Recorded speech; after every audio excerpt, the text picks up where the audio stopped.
This podcast was brought to you by Prize Picks, the #1 daily fantasy sports app in the land. It's straightforward to play. All you have to do is pick 2 or more players, look at their projected stat line, and pick more or less for your chance to win big. Sign up today and get $50 instantly when you play $5. That's right, you don't even need to win to receive the $50 bonus. It is guaranteed. Have fun and run your game. Atlanta, live from K.L.P Studios. Ever wonder what went down behind the scenes of our top stories? Say what? Then tune into What Had Happened Was, the only radio station that takes you straight to the source. From coast to coast, tune in now as we dive deep into the stories, the drama, and the moments that shape the culture with The swanky one, new K.L.P. and With your girl, Evelyn Letitia. live, Swanky 93.3 and the Heat 94.6 radio stations, or wherever you get your podcasts from. One. Ladies and gentlemen, boys and girls, we back. We back.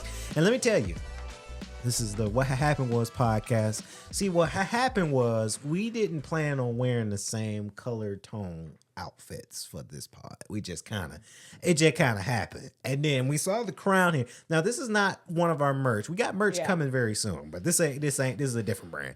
But welcome to the What Happened Was podcast, powered by the Kennedy Lucas Museum of Art. Now, Evelyn, I think this is new that I'm telling you this, but we have developed a virtual art gallery that folks can go to our website. Not the WHHW Facebook site, but the K.L.P Entertainment website. They can click on the link. It's the Kennedy Lucas Museum of Art, and it's a virtual art gallery that we built where you can see. I worked with quite a few artists here in Atlanta, and then I have my own wall of photography from the latest photography work that I did. It was the streetwear fashion show a couple of weeks back. You guys can check that out. A lot of people love the idea. Very techie. It was a lot of putting together, a lot of IT work that went behind that. Okay. But I'm excited for that new project. So if you guys want to take a look. It is there. That is something new that we starting out, and we hope y'all like it. We hope y'all like it, and they're sponsoring and presenting our podcast episode today. Yes. Evelyn, you're back in the studio. How are you? I'm back in the studio. It's your girl, Evelyn Letitia. Mm-hmm. I'm feeling good. Now that the your play and production is done, you're getting some sleep now? Yeah, a little bit. I'm moving on to the next theater. Well, I'm not doing stage management, but for Center Stage in Greenville, they have a show in December called The Winter Wonderlets, and I'm doing the set dressing, the costume design, and props master for that. So I'm already started with the research for that, and got my little divvy card to order what I need to order and all that kind of stuff. So, but I do get to take a break from, unlike being in the stage manager, I don't have to be at those rehearsals they have coming up. Yeah. Even with show days, I don't have to be at the shows like that. So that gives me a little bit of break. Just got called a week ago for a new film that I'm going to be in. Oh, yeah. Shout out to my girl Tiffany. Hey. We'll be shooting around December, January sometime. Oh, but cool. Got that coming down the pipeline. Got some more filming with a series. It was going to be a feature film, but we have so much great footage. He's now changing to a series called On the Run. We're shooting that in South Carolina. Oh, that's so I got more filming coming up on the 3rd, I love it. Yeah, if any of you followed the YouTube series, Isolation, I came in on the final season, which was season 4. My character, Shayla Edwards, a.k.a. Shay, I reprised that role in On the Run. And so it's gonna be fun, killing zombies and running through the woods and machine guns and all that kind of stuff. I really get to live in some action mode. Oh, that's really, really dope. Yeah. I love it that I have film friends because we're filming our new animated for 2025. It's called Syndicate. And it's kind of like a zombie apocalypse type of film, and then majority of the film is going to be I have voice actors that's doing like Spanish voice work, so that's kind of different because we're changing the language there. So it feels good to see that you're doing some film stuff and you got that going. Filming is one of those things that I just love doing. And you know what? Now, because you're getting more into the the digital and works that you're doing. Yeah. Animation is the word I was looking for. I'm like, where the word went at? I'm like, animation. Is you over there? Is you over there playing? Yeah. But I definitely have to add you to. There's a Black animators group that I'm a part really? of on Facebook. I joined it because I just kind of stay on the watch for people who are looking for voiceover actors to voice their characters. Yeah. So I'm gonna have to add you. I'm gonna send you a link to that. Please today. do, because we did. The Photographer was our first Pixar film. Good film, by the way, available on Prime Video. Okay. Had to look that up in there. Yeah. So of course we're gonna make a whole series from that storyline. So I'm always looking for voice actors. And I'm not even an animator, but just being a part of a community where I see these. When I tell y'all, these Black animators, so freaking talented. And although I'm not an animator, I have animation ideas of certain kind of projects that I want to do. It's a wealth of resource for me to pull from when I get ready to look for a Black animator that I want to use. There are so many in that group. I learned so much about the styles of animation, flat 2D images versus 3D and all this other stuff. And, it's a lot. Yeah, and how some of them, like, what programs they use to create their, stuff. It's an amazing It's thing. really cool because you can create. When I did a Photographer and creating just the characters in the world, and it was just like, we're gonna put that there, we're gonna make this there, and it's really cool. And we talked about comics and anime in another episode, but that's also a place where I learn about new anime that I never heard of. Yeah. That they're specifically catered to the Black community. I was like, I never even knew about this, and so I'm definitely gonna add really, you. really dope. Well, You'll like it. Congratulations and best of luck in your filming. Thank you. Coming I up, appreciate it. it's the perfect time to get. And I noticed that a lot of filmmakers, they're making movies in fall before the holiday. So that way, number one, they got something for the next year that they're premiering or presenting. But it's just, it's like the perfect time because the weather is just kind of like that in between. Yeah. Where it's not too hot, but it's not too cold. Yeah, fall definitely is a great time to start filming. A lot of people filming. I see it on all like, because I'm on Facebook and TikTok and LinkedIn. So especially a lot of independent filmmakers, they typically target fall for their projects because it is the perfect time to film some certain type of films and projects that they want to work on. So I don't know, it's really cool. It gets me excited. And it's great when you have a great production team like your writer, director, and producer. Because if you got a writer who wrote about like a summer flick, and you as a producer talking about, well, let's shoot it in January, and depending on where it's. We're supposed to be at the beach. So now you got actors out in weather that's negative 15 somewhere, like, because you got to think about where your locations are. Yeah. And you got to pretend that y'all ain't freezing, like y'all on the beach. So it's great when you have a great production team that they put their ideas and heads and planning together. I talked to, there's a group that I'm a part of, and I finally got to go to an in-person meeting. It's called Film Bar. And it's a Facebook group, upstate of South Carolina. Anybody's pretty much welcome. Yeah. But every Tuesday they have a meetup, and sometimes in Greenville, sometimes in Spartanburg, South Carolina. Sometimes it's virtual. But you learn so much. And I finally got to go one because I had my Tuesday back open. And one of the guys that I met, one of the conversations we got into was that people sometimes in filmmaking, they really don't give as much importance to pre-production as they should. Yes, that is true. If you got your pre-production right, like your locations on lock, or where at least when you want to get those, you got the stuff that you're going to need on set, like your running list. If that pre-production and you got a production manager that got that stuff tight, you don't run into as many issues that disrupt your filming days during the filming process. And it makes your transition to, post-production even easier. Yes. But a lot of people will skip out on really planning during the pre-production stage. Then they they may film a project in 2 or 3 weeks, but they catch hell every single day because nothing was done ahead of time that should have been done. I've been on projects like that, and Me too. When I tell you, every day I'm just looking. This could have been so much better had we started planning this like 2 months ago, 3 months ago. But of course, I got bought in the last minute. So there's something to be said about that. But to anybody making film or any kind of production like that, that pre-production is so important in locking down dates, locking down locations, your talent, what people are going to need on set. We talked again in another episode about feminine products and stuff like that. I can't tell you how many sets I've been on that were more male ran. Oh, I see. And we may be somewhere filming that, say, for instance, there's no running water or bathroom there. Oh, For guys, that may work out for some of y'all. Because if you got to urinate, y'all go to the backwoods somewhere. And half of y'all, let's be honest, half of y'all don't be washing y'all hands. So hand sanitizer do it for you. I still see that. But when you got ladies on the set, unless you are going to walk up to each lady and say, "Are you on your menstrual cycle? Are you having, any?" Unless you're going to do that, you have to be able to plan to have somewhere for people to go to the bathroom. Yeah. And part of that is pre-production. If we know we're going to be here, let's have a plan for where people can go to the bathroom, because there may be some ladies that need a bathroom. Because I'm a country girl. Yeah, I know how to squat in the woods.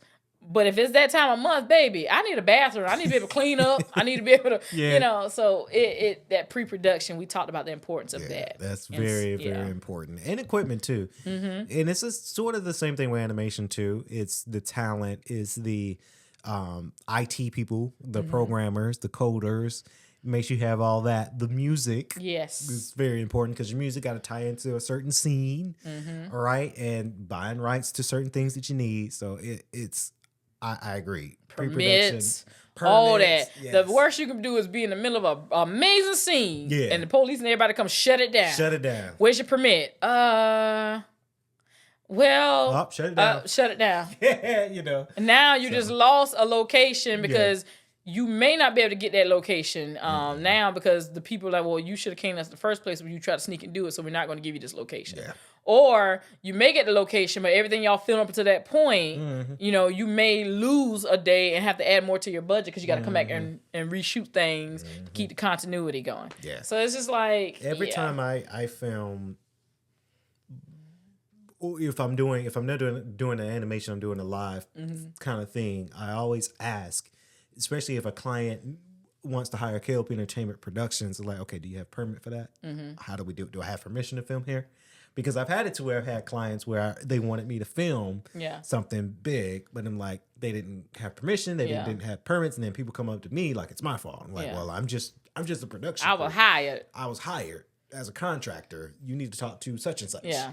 And they didn't have it, and then we had to shut down production. And they didn't get. I still got paid, because like, hey, you hired me to do this. Now, if you don't have permit for that specific location, that's on you. That's not part of my contractual agreement. So it's so weird. So we say to a lot of people, plan better if you're doing a big production. Get them permits. Even the small ones, plan. They will shut you down. Yeah. You don't want to be that person that gets shut down. No. And a lot of times people ask me, you got stuff that you're working on? I'm like, absolutely. I got stuff that I'm writing, some stuff that's written.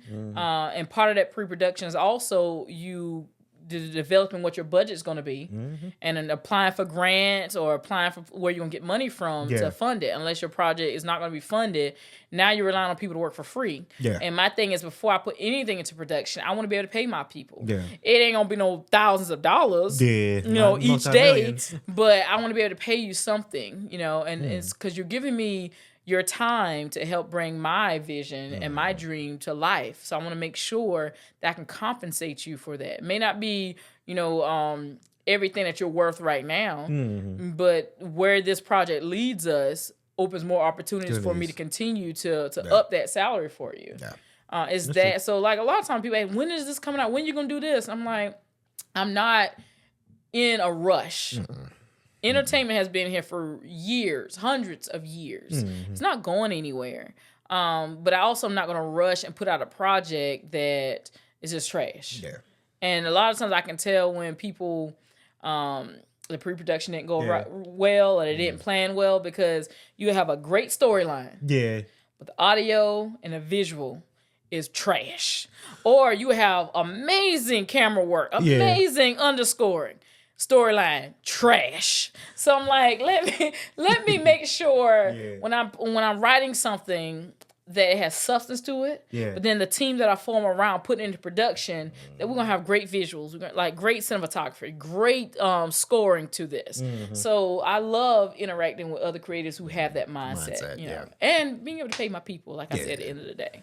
I like my crew because we talk about different types of equipment, like different cameras, different light kits, Yeah. different sound, boom mics, and different kind of equipment needed to make a movie. Different computers, different software they use, different editing software they use. Like, I'm that kind of person. Yeah. And we nerd out about it. One time I talked to one of my guys, and one of my guys, he's also a streamer and a podcaster, and we talked about what we're using now is open broadcast system. And we were talking about the different functionalities of OBS. And then our other friend, they were like, what are they talking about? It's like, yeah, we just nerding out over here. Yeah. Sorry. But we know what we're talking about because we've been in this game for a while. So I don't know, it gets me excited when I meet people that has the same interest and they know about equipments and know about preparations for a production, because it's a lot, but once you better prepare, then you have a good product. Yeah, you have a great product. You also have more room to kind of correct when things go wrong. Like if you plan everything to the second, and then something goes wrong, now you're behind. You know, I've learned in sports production, in particular, shout out to GDN, but everything that could go wrong will go wrong. Yeah. So you have to plan those prepare buffers. and plan those kind of, like you said, those buffers in those situations that whatever could go wrong, plan for it to happen. So that way you have a backup. even with your production team, I know a lot of makeup artists, right? But if I'm doing a production where we are trying to get 7 or 8 scenes filmed that day, and you know we have let's do a minimum 3 people that are we've been working with, but 2 of them have major makeup changes and stuff that need to happen. The makeup artist I choose has to be someone who, if I say, hey, we're about to switch over to this next scene, you got 40 minutes to do their makeup. Yeah. I can't hire somebody that it takes you an hour and a half to do one face. No. I can't do that. So, like, me being in this industry and working around so many different groups of people, I got pools of people I can pull from depending on what the project is. I have pools of people I can pull from and refer them depending on what the project is somebody's asking for. Yeah. So I get called all the time, hey, you know anybody that does DIT? Or somebody that does, you know, makeup or FX, you know, makeup, all the kinds of... Yeah, I know people. Now, what are you trying to do? Yeah. Well, I got this and this. And how long do you see your setup before each scene? Probably within an hour window. I'm not going to recommend, oh boy, that's great at what he does makeup-wise, but it take him an hour and 45 minutes to finish. Yeah, that makes sense. I'm going to recommend somebody that takes them 40 minutes. Like, they got it. They own it. And it also has to be somebody who, if we have to reshoot something, can they duplicate what they did? Yeah. That. So, like, this industry just working with so monster. many. It's a beast. I love it. I love it. I love the people it. I meet. Like, even with the equipment and stuff we're using now.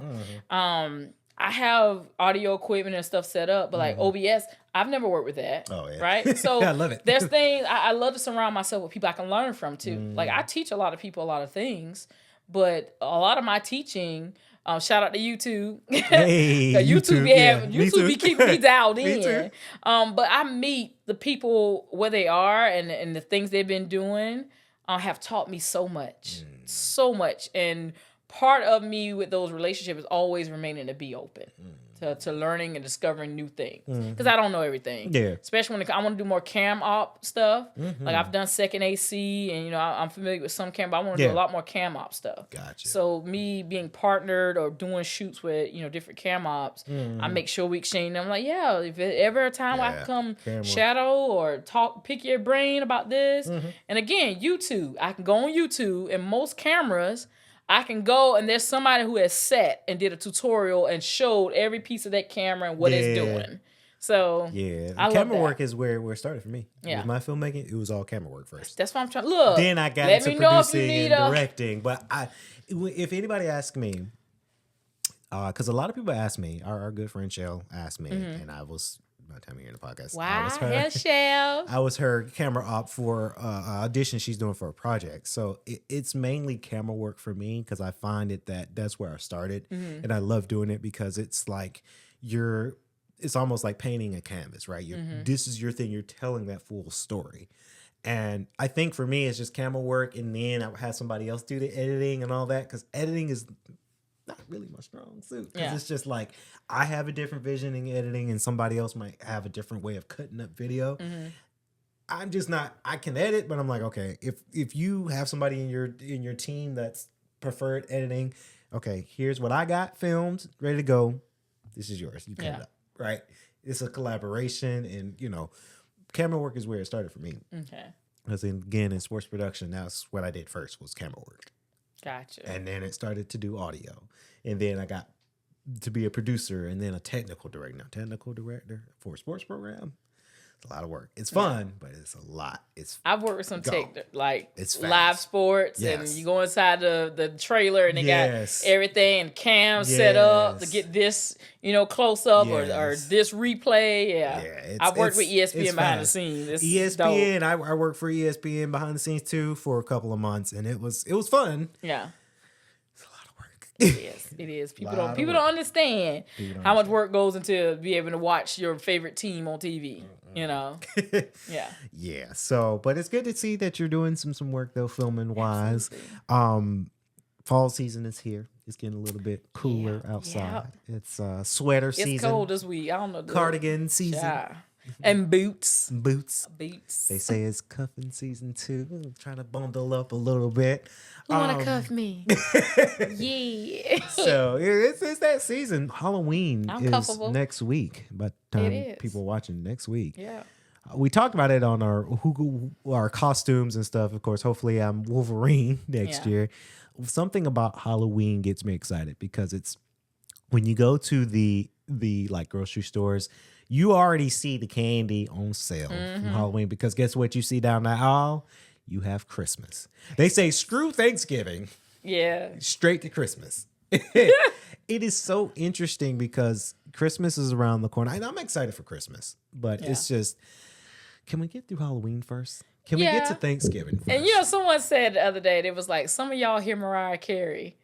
And it was like, but I hear Shirley Caesar. And for those who don't get that reference, this time of year, the Christmas music starts. And you hear that Mariah Carey. I don't want November 1st. For Christmas. You want to make a bet?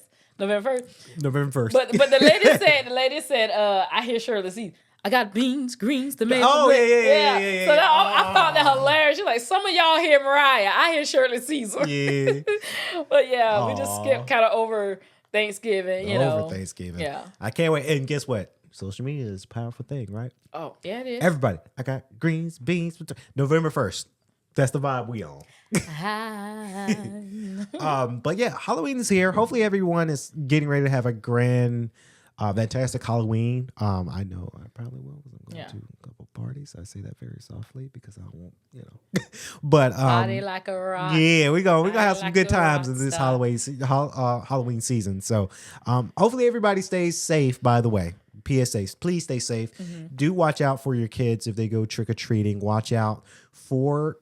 Unfortunately, there are some weird people that give out some strange candy, if you know what I mean. So please watch your kids. Check the candy. Check the candy before they eat it because there are some weird things. I pray and I knock on wood.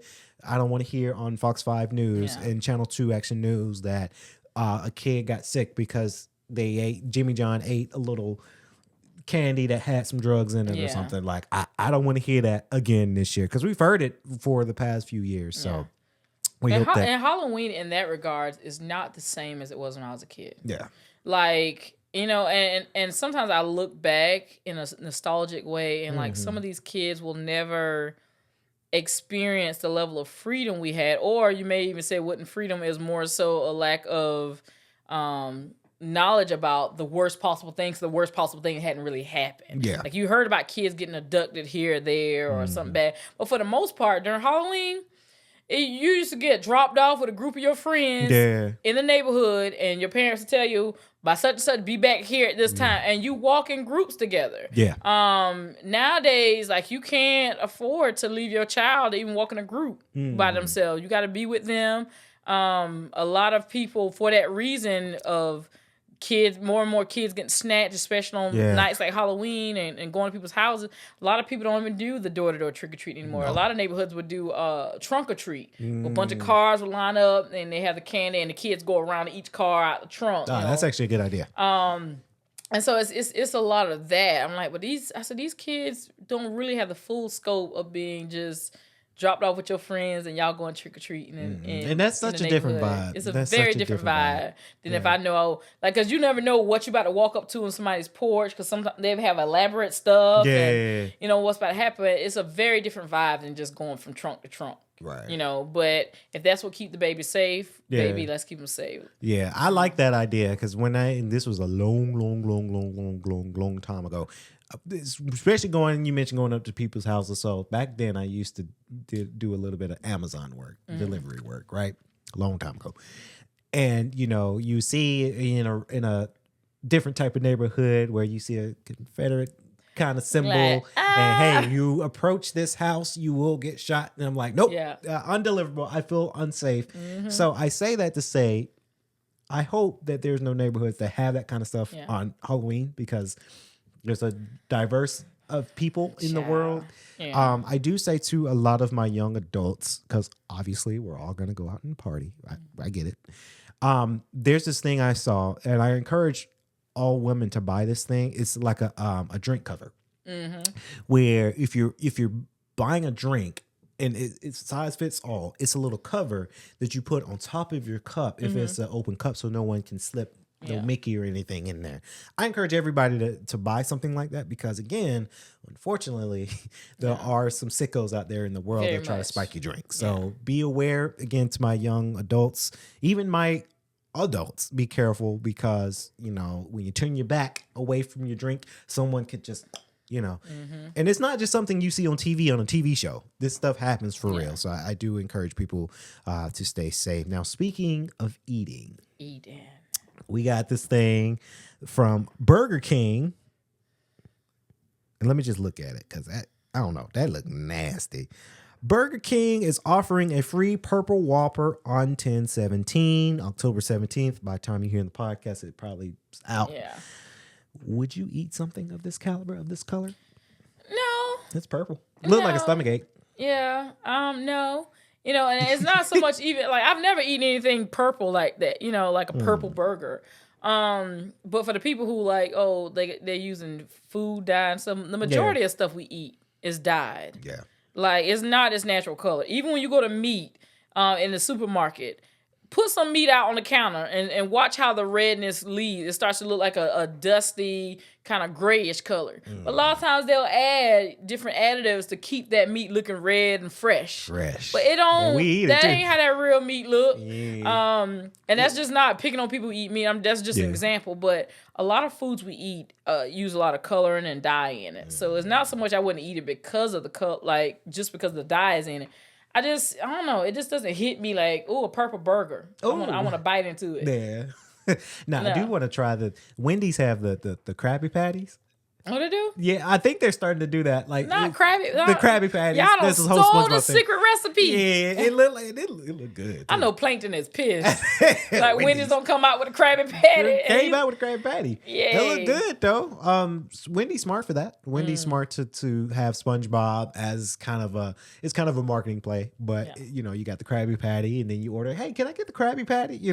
That's your childhood. You always wanted to eat a Krabby Patty. I wanted to eat one. I wanted one that was made by SpongeBob though. I ain't just want any Krabby Patty. It had to be made by SpongeBob. Because if I didn't get my with it, I was just, if I didn't get that with it, it was what they should do? Wendy should do this. Because this kind of goes into, and I'll tell you a story about it. So something I noticed at Smoothie King, I'm not trying to get off topic, but at Smoothie King, they have it to where one of their employees pre-recorded like they're trying, I guess it was a drink that they're trying to sell, like a specialty drink they were trying to sell, and they had the worker do like a voice work. Okay. And when I pulled up, and she sounded really like almost like AI, like she sounded really crisp. You could hear what she's saying. I almost bought the drink because I was just so sold. But then another lady came on and was like, hey, how can I help you? And I was like, was that you? Because you sounded really good. Nice voice work. And she was like, no, that's pre-recording. I was like, okay, well, did you get paid for this? And she was like, no. I'm like, are you? So that plays every time somebody comes to the window. You don't know about residuals, do you? Ma'am, get your royalties. Get your royalties and residuals, because I'd be darned if I'm going to record for $1 billion company. No hack on Smoothie King, because Smoothie King's good, but $1 billion company. and they use your likeness, your voice to sell their product. Yeah. And you don't get a royalty from every time it plays at this specific store. I say to my young generation that works these jobs, please know your workers' rights and know how business works, royalty deals, first off. But I say that to say maybe, and I'm sure they're going to pay Tom Kenny. Tom Kenny's the voiceover for SpongeBob. They have him pre-record as SpongeBob on their window when they go to the drive-thru, the little thingamajig, the order menu, have that pre-recorded play of SpongeBob trying to sell the Krabby Patty at Wendy's. Right, and then you'll be more enticed. I missed all that. $1 million worth of game. If they are starting to sell the Krabby Patties now, but they don't have the voice work. Tom Kenny is a voice actor, right? So he's gonna want his royalty deals from Wendy's or some sort of deal from Wendy's to do this, right? He'll have to discuss with his agent and whatnot. Yeah. But that would be kind of cool. That would be the only food that I would eat that is from.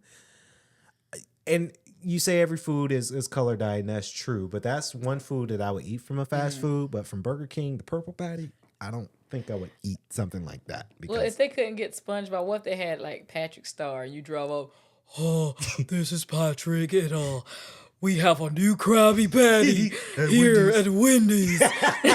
Again, royalty. Because Wendy's is also up to $1 billion company, I think. Yeah. So I, as a CEO of Wendy's, I would ask, hey, what's it gonna take to get some voice work from these two voice actors of SpongeBob and Am Patrick? I going to get paid for this? Yes. No. Because if they made it, you might have more entice for people to buy that product. Yeah. The Krabby Patty. Yeah. I would buy the Krabby Patty. If I went to Wendy's and heard SpongeBob trying to sell me a Krabby Patty, yeah, okay, I'm gonna buy a Krabby Patty from Wendy's, right? Yeah, because that's my childhood. So I don't know. It's a lot of things that go on to it. The Burger King purple patties. I don't know. It kind of. You know what? And I've noticed, like, okay, so you just said Wendy's has the Krabby Patty, Burger King has the purple patty, and then because I hadn't eaten in a long while, I decided to get some fries on the way here from McDonald's, and they have now, you know, they got the Big Mac. Yeah. They got the Big Mac chicken. Oh, yeah. So it's the same, like, level of buns and sauce and everything, I guess, for the Big Mac, but it's chicken in it instead of the burger. So it's called the Big Mac chicken. I said, oh, like, what, something going on? Everybody, like, trying new stuff? Yeah, everybody's trying. These restaurants, they trying to compete. Yeah. That's what's going on. I'm just mad at I'm these prices. I'm like, hold on. Yeah, nah, they ain't the dollar no more. Dollar menu, nah. Child, by the time you spend money at McDonald's, you could have went to a little Roof Chris. Yes. Like, you could have got you a full meal somewhere else. Yes. One restaurant I do want to try, and it's down the street from my house, Cane's. I've seen Cane's. I've never been in one. I've never been in one. They built one in shout out to Snellville. I love Snellville. Now isn't Cane's also connected to a gas station in some places? Some of them, yeah. Okay. Because Cane's is like, I think Cane's is like the opposite of Zaxby's. Okay. Right? Because they kind of have the same accolade type foods from each other. Gotcha. So Cane's, back then, we didn't have a Cane's here in Georgia. They were in like the north type states because some of the north states didn't have Zaxby's. They had Cane's. Gotcha. Here in the south, we have Zaxby's. But now Cane's is starting to trickle on down in here too. It's smart business because Zaxby's make a lot of money. I like to go in there and get a nice salad, and 3 strips inside the salad. Fries, thick cut crinkle fries. Dip it in some ranch or some Zax sauce. I buy that Texas toast. I like the toast. I buy 2 extra cups of Zax sauce because I can drink that stuff if I got told to. And the handcrafted lemonade. The way I'm hungry right now. Yeah, that's the hungriness we talking. Yeah. So speaking of, I'm trying to see how can I turn this food. Speaking of South, you heard what T.I.'s son got into? Speaking of Burger King. Hey, I like that. See that segue? Hey. Yeah. So T.I.'s son was arrested down the street in Dunwoody. And we're speaking of King. T.I.'s son, King, arrested in Dunwoody. So that's like 15 minutes from us, from the studio. And He had failed to appear in court because he had a warrant out. This young man, now him, I can say a young man because I think I'm older than him, but very, very sad for this young man because we've been seeing a lot of news with King a lot. Yeah. Whereas King versus T.I., they've been in the whole debacle on social media. And it's really, really, really bad timing because we all know T.I. won that $71 million lawsuit against this toy factory company that made the OMG dolls. I love the OMG girls. Their new song, Loverboy, let me tell you, it's an R&B song you should listen to. It's so good. But very, very sad about that because this young man, I think, in my opinion, he became, in my opinion, one of those type of celebrities kids that think he big time because of who his father is. Now, granted, T.I., he is the king of trap music. I went to his symphony in December. Very good symphony. Seeing him in person, front row, it was awesome. But now I see that T.I., as a person, as a rapper, as an artist, as a producer, he's more humble about himself now.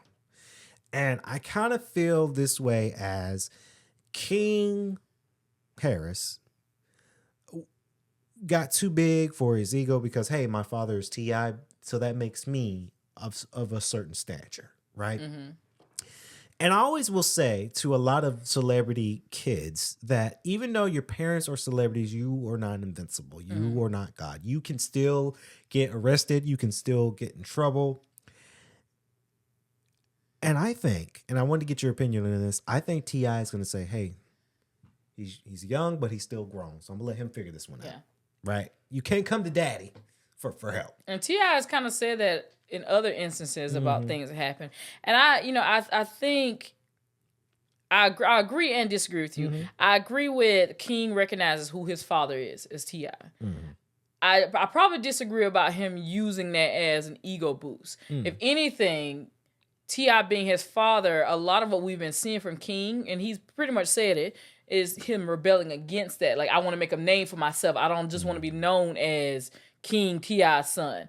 On one of the episodes when I used to watch The Family Hustle, there was a moment where he was frustrated. King was very frustrated, and Tiny's trying to talk to him, his sister, his brother, and he kept saying, I want to do it my way. Like, let me do it my way. And it was trying to help him with the stage presence. And so a lot of times I see him rebelling against his father because he's trying to separate himself for like, this is stuff I built, this is what I'm doing. And of course, people on the outside looking at it as you're a privileged kid. Like your dad, spoon fed you all the stuff, which is why he went into that rant about him staying at his grandma's house and how, when they would film, they didn't always live together in the same house. It was more so when they were filming. So I think King told a lot of his truth from his perspective, but that he also is kind of, let me separate myself from my dad. Now, his older two brothers have done great. Damani and what's the oldest one name? They both do music, two very different avenues. But when I say them brothers are solid, lyricism, instrument playing, solid. And King, someone made a funny. They was like, T.I. out here with kids in every genre. He just because his oldest son is like a eclectic, kind of like a Jimi Hendrix. That's his oldest son. Oh, that's cool. Then you got Damani, who does he gives you a J. Cole kind of feel to his rap. It's kind of laid back, smooth. Yeah. Then you got King, who has more of that edgier, rough patch. So it's like he out here just making variants. Yeah, and then you got Zonfanique, that's more of the R&B type. So you got, and then Lil Eris has a voice on her, really? The youngest baby. But yeah, I think it's a little bit of both of that. Like he recognizes T.I. for being who he is as his father. Like this is a big deal. But he's also trying to separate. He's trying to get his own and get it out.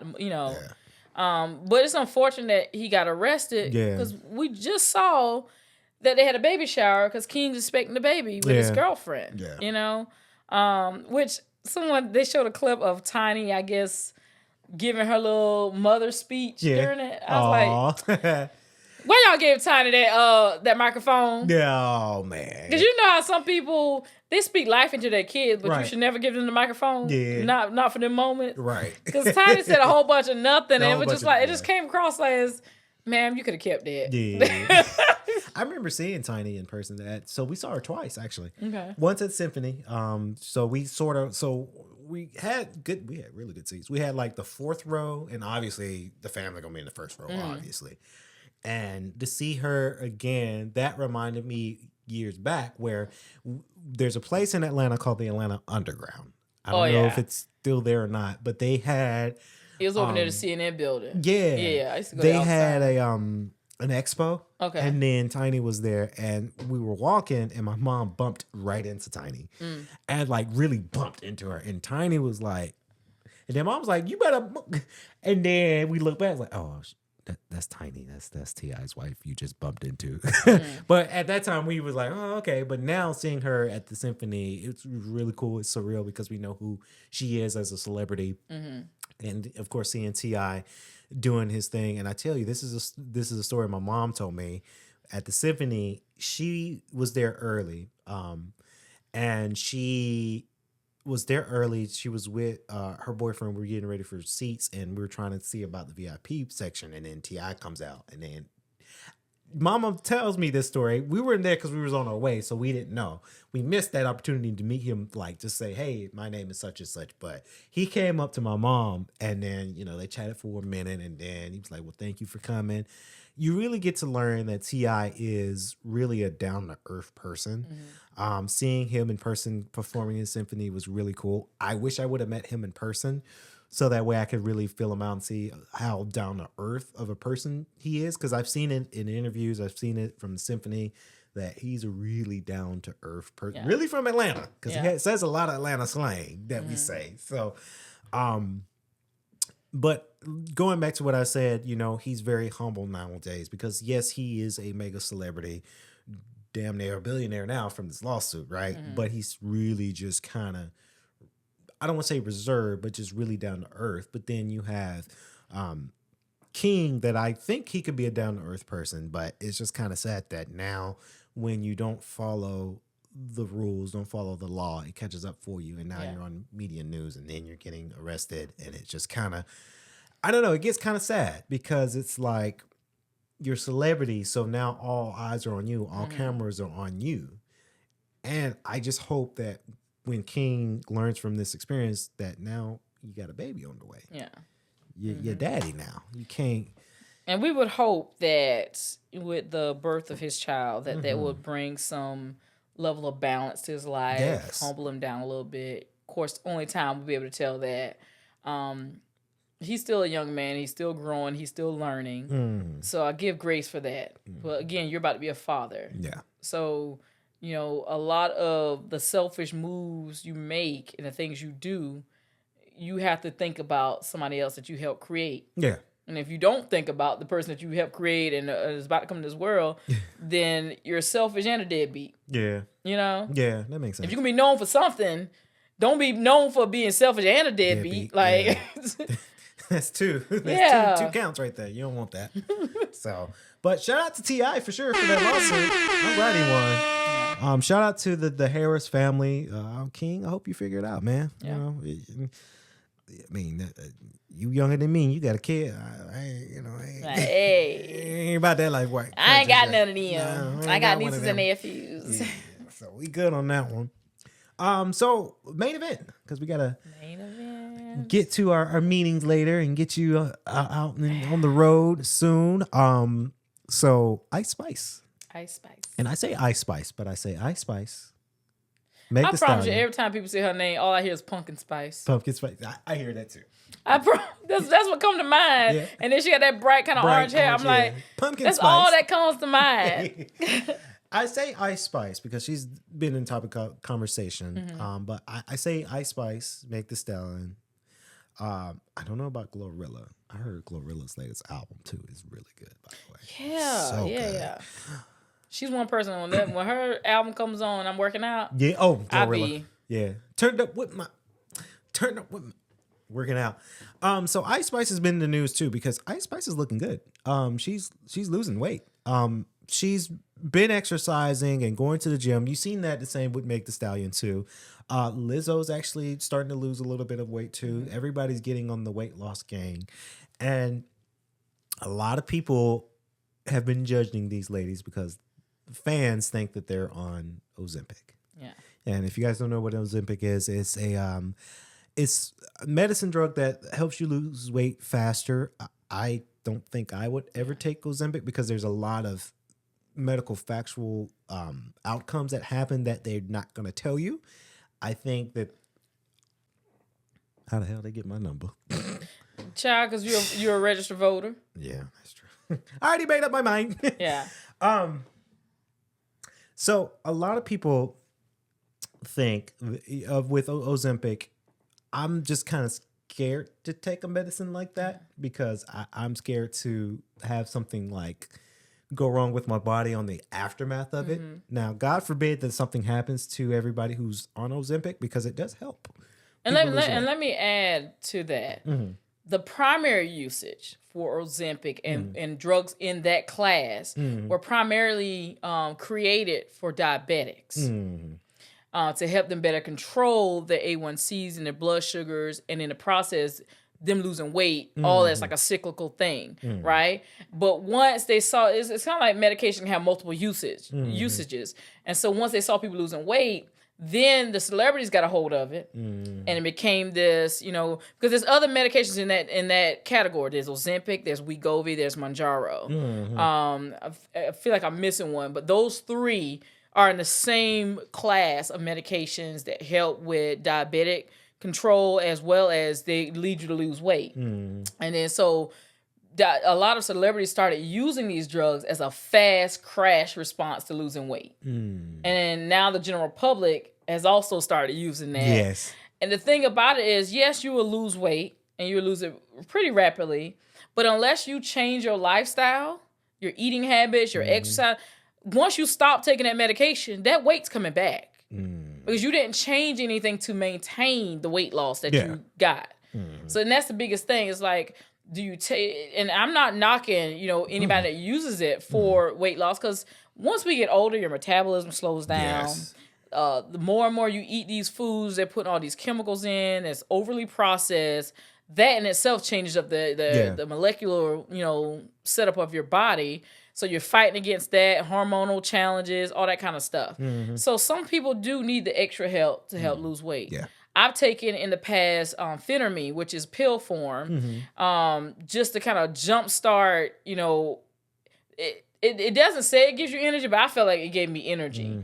And it would give me energy to like really get up and go to the gym the way I wanted to, and also curve my diet. One of the major side effects though was dry mouth. And I remember when I first started it, I had to take pill in the morning and a half a tablet at 2. Yeah.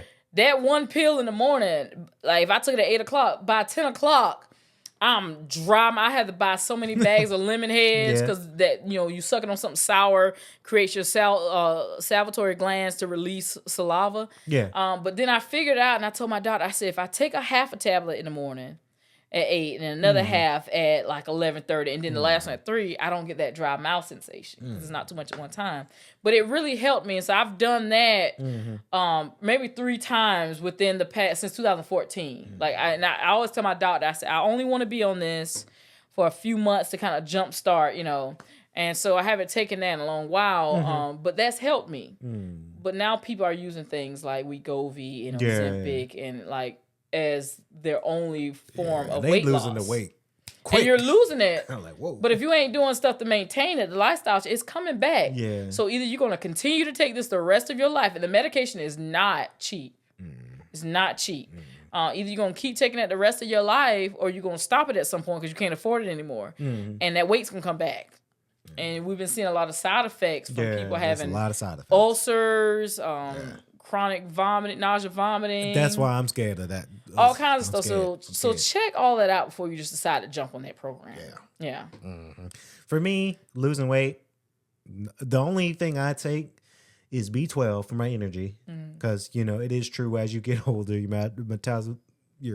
metabolism. Ooh, it changes. I'm here to help. Yeah, it changes, and then as I get I'm not saying I'm old, but like none of us are old. But as I get older, my body just kind of changing to where I'm losing a little bit of energy because busybody. So I take the B12 and I just go to the gym. That's the only thing I do. I try to do it as natural. I'm not saying that Ozempic is not natural. It just the side effects scare me so much for me to start that type of program. Yeah. And one thing I've noticed about my body, I'm losing the fat, but I'm gaining it all back in muscle. Yeah, right? and that's the one that's one of the trademarks of weight loss drugs like Ozempic and things like that. Yeah, you lose the weight fast. You'll shred that fat really fast. Yeah. But a lot of times because they're not on any kind of protein or muscle building regimen, you're also losing muscles. Oh, so that's why a lot of these people that lose weight real fast, and people can almost readily identify who's taking it because they're like, oh,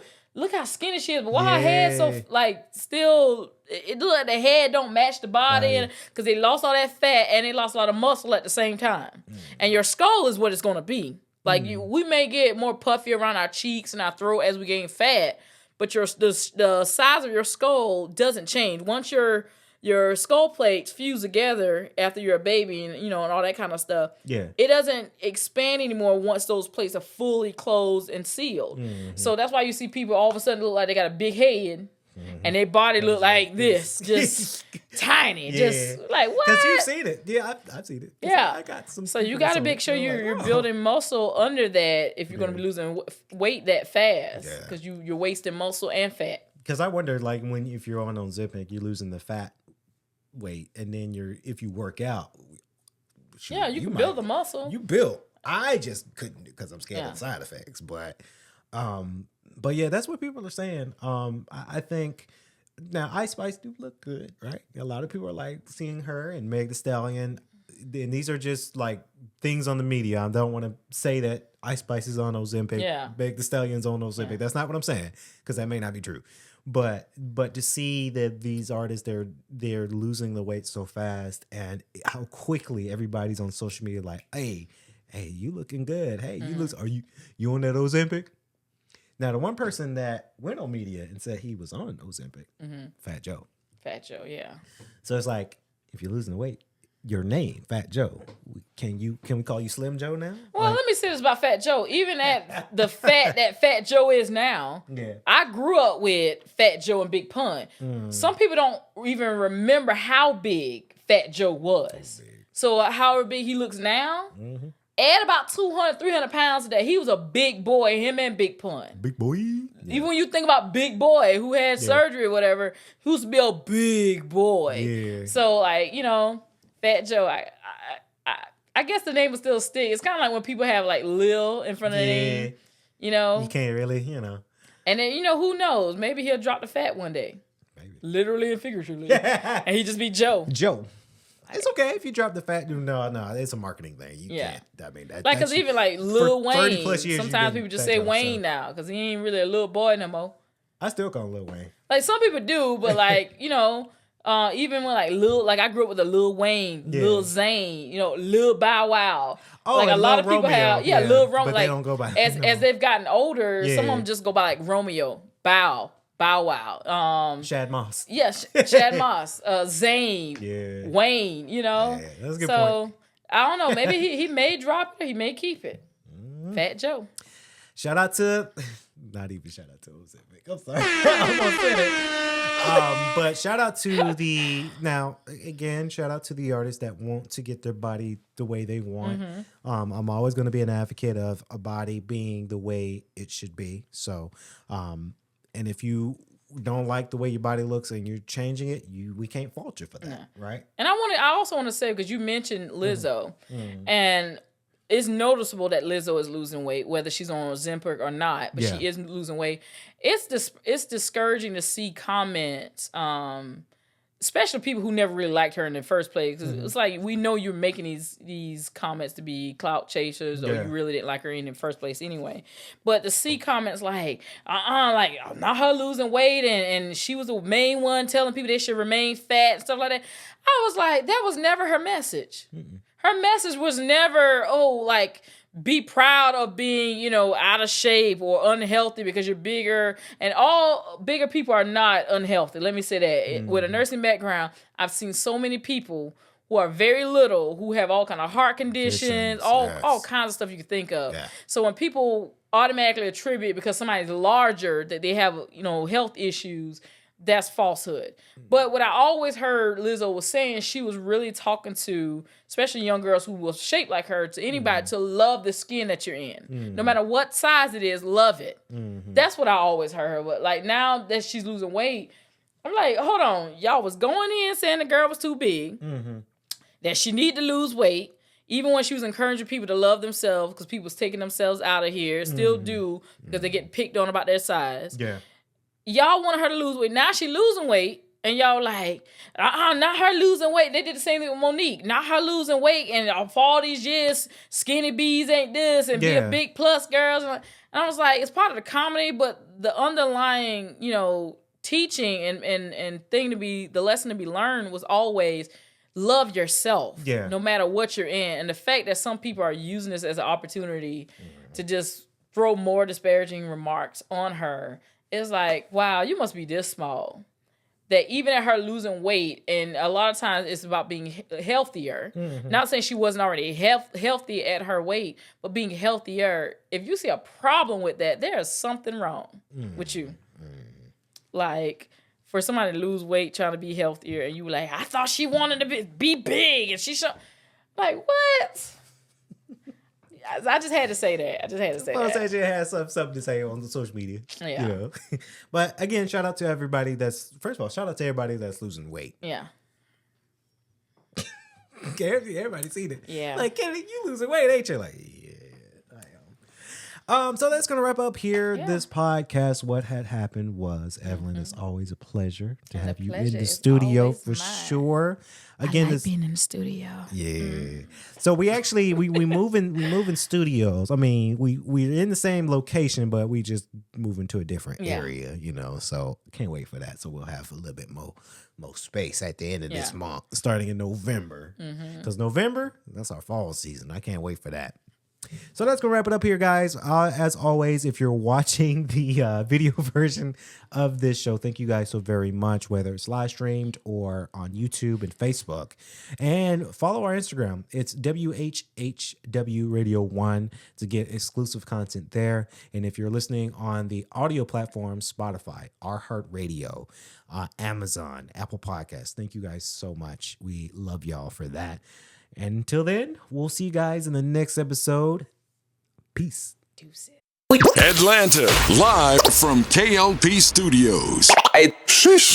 Ever wonder what went down behind the scenes of our top stories? Say what? Then tune into What Had Happened Was, the only radio station that takes you straight to the source. From coast to coast, tune in now as we dive deep into the stories, the drama, and the moments that shape the culture with the swanky one, new K.L.P. and with your girl, Evelyn Letitia. Live, Swanky 93.3 and the Heat 94.6 radio stations, or wherever you get your podcasts from.